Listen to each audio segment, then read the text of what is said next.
सभी को बहुत बहुत अभिनंदन एवं धन्यवाद। यह प्रेस कॉन्फ्रेंस आज एक गर्व से भर देने वाला क्षण है, क्योंकि यह कोई साधारण प्रेस कॉन्फ्रेंस नहीं है। मैं बैठा जरूर भारतीय जनता पार्टी के कक्ष में हूं, हेड ऑफिस में हूं, मगर मुझे लगता है मैं केवल एक भारतीय जनता पार्टी के प्रवक्ता के नाते नहीं, केवल भारतीय जनता पार्टी के एक सांसद या कार्यकर्ता के नाते नहीं, एक भारतीय के नाते, एक इंडियन के नाते आज ये प्रेस कॉन्फ्रेंस कर रहा हूं। क्योंकि जिस प्रकार का टेरर डेमोलिशन, जिस प्रकार आतंकवाद का खात्मा बीते कुछ दिनों में हमने भारतवर्ष में देखा है, भारतवर्ष ने जिस प्रकार से पाकिस्तान में आतंकी अड्डों को ऑपरेशन सिंदूर के माध्यम से समाप्त किया है, वह अपने आप में पूरे विश्व में एक संदेश भेजता है, एक निर्णायक संदेश। आतंकवाद के खिलाफ लड़ाई के विरोध, आतंकवाद के खिलाफ एक निर्णायक संदेश। इसलिए आज का ये प्रेस कॉन्फ्रेंस, इसको संबोधित करते हुए मुझे गर्व की अनुभूति हो रही है। अदम्य साहस का परिचय दिया है भारत की सेना ने, अदम्य साहस। आज भारतीय जनता पार्टी और हम सभी कार्यकर्ता, आज सारा भारत धन्यवाद करता है भारत की आर्मी का, भारत की सेना का, भारत की एयरफोर्स का, भारत की नेवी का और उन तमाम जाबाज सेनानियों का जिनके कारण आज ऑपरेशन सिंदूर सफल हुआ है।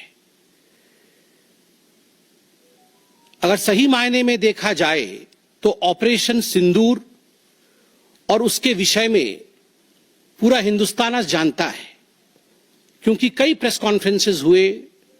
कल भी तीनों डीजीएमओ ने मिलकर के देश को संबोधित किया और तमाम तथ्य जो देश जानना चाहता था उसे उन्होंने हमारे समक्ष रखा। मगर मुझे लगता है कि एक आम नागरिक के भाषा में, बहुत साधारण भाषा में आज मैं आपको बताना चाहूंगा कि ये जो ऑपरेशन सिंदूर हुआ है, किस प्रकार से इससे हिंदुस्तान आतंकवाद के खिलाफ लड़ने में एक निर्णायक भूमिका हिंदुस्तान ने अदा किया है।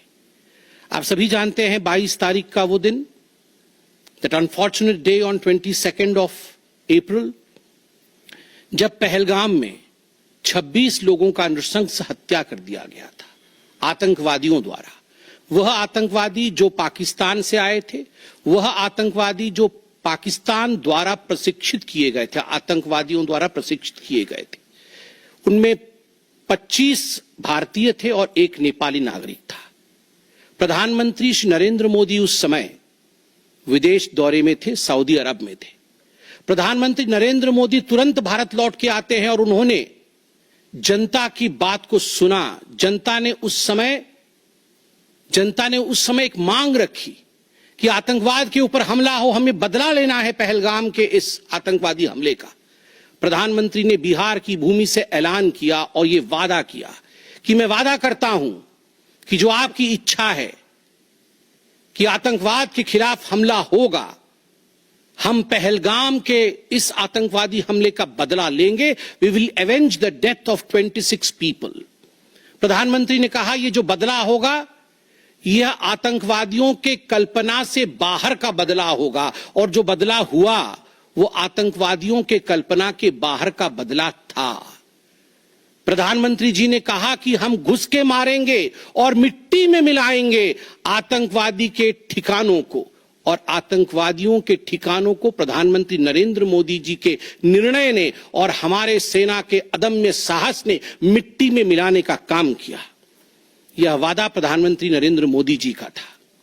22 तारीख से 7 मई तक लगभग ये 14 दिन आप सभी ने देखा, पूरे भारतवर्ष में एक प्रकार से एक माहौल टेंशन का था, प्रेशर का था कि तुरंत निर्णय किया जाए, तुरंत एक्शन में आया जाए। बहुत सूझबूझ के साथ, सोच समझ करके, स्ट्रैटेजी के साथ पाकिस्तान भी जानता था कि हमला होगा, एयर स्ट्राइक पहले हो चुका था, किस प्रकार सर्जिकल स्ट्राइक पहले हो चुकी थी। पाकिस्तान पूरी तरह जानता था कि इस बार भी छोड़ा नहीं जाएगा, मगर उसके बावजूद पाकिस्तान इतना दिमाग लगाने के पश्चात वह डेट नहीं जान पाया जिस दिन यह हमला होना था। 22 तारीख से 7 तारीख के बीच में कुछ नॉन मिलिट्री एक्शंस जिन्होंने पाकिस्तान को कमजोर किया, वह प्रधानमंत्री नरेंद्र मोदी जी ने और भारत की सरकार ने लिया। ये जो ऑपरेशन सिंदूर है, इसका एक मिलिट्री पोर्शन है तो एक नॉन मिलिट्री पोर्शन भी है। और नॉन मिलिट्री पोर्शन में सबसे बड़ी बात, इंडस वाटर ट्रीटी, जो सिंधु नदी समझौता 1960 का था, उसे स्थगित किया गया, अबेयंस में रखा गया। आप सभी जानते हैं लगभग 90% पाकिस्तान जो है इसी पानी पर निर्भर करता है। लगभग 80% उनका जो कृषि है इस पानी पर निर्भर करता है। इस पानी को यदि रोक दिया जाए तो पाकिस्तान की 1/4 जीडीपी गिर जाती है। इस पाकिस्तान को अगर इस पानी से वंचित रखा जाए तो पाकिस्तान के हालात वैसे होंगे कि उनकी जीडीपी लुढ़केगी, कृषि लुढ़केगा। केवल कृषि और जीडीपी नहीं, उनके पावर कट्स होंगे और इस प्रकार का माहौल पाकिस्तान में पैदा होगा कि पाकिस्तान एक फ्रजाइल स्टेट के रूप में, अभी भी फ्रजाइल है, और फ्रजाइल स्टेट के रूप में वो सामने आएगा। झेलम और चनाब अब संपूर्ण रूप से भारत सरकार के अधिकार में है, अधिकार क्षेत्र में है। और जिस प्रकार से यहां हम बांध बनाने की और रिवर को आगे बढ़ाने की बात कर रहे हैं, नए रिजर्वॉयर, इरिगेशन और हाइड्रो पावर से जम्मू कश्मीर, लद्दाख, पंजाब एवं हरियाणा, इन राज्यों को बहुत फायदा मिलने वाला है। ये कहा गया कि पानी और खून एक साथ नहीं बहेगा। मित्रों, जरा सोच के देखिए, 50 वर्षों तक जो संभव नहीं हुआ था, किसी भी युद्ध में यह संभव नहीं हुआ था कि इंडस वाटर ट्रीटी को रोक दिया जाए। जो संभव नहीं हुआ था वह असंभव काम संभव हुआ इस बार।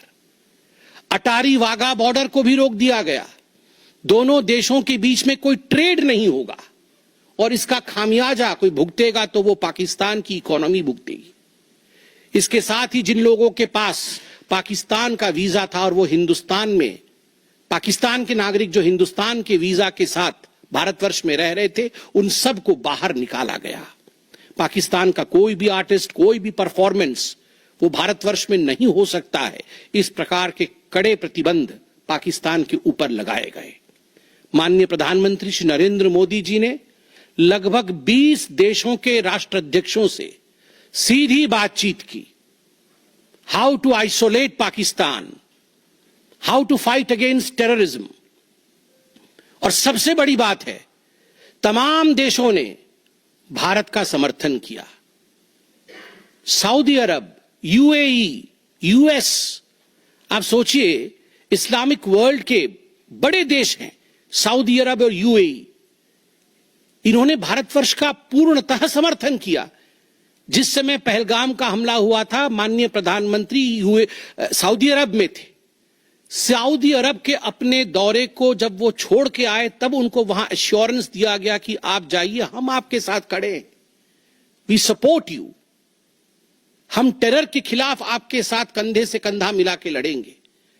Pakistan was isolated.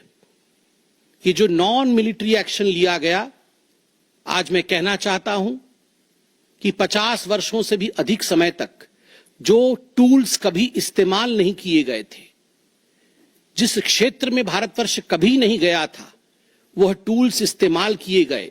और अपने आप में भारत के लिए यह बहुत बड़ी बात है।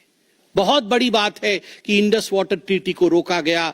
20 से अधिक देशों का समर्थन, आतंकवाद के खिलाफ एक निर्णायक हमले की तैयारी। और 6 और 7 मई 2025 उस रात निर्णायक हमला होता है आतंकवाद के ऊपर।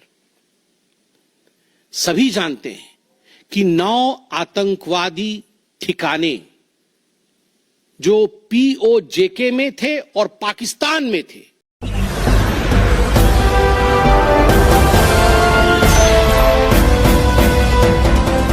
आप देख रहे हैं 99 राष्ट्र सबसे पहले।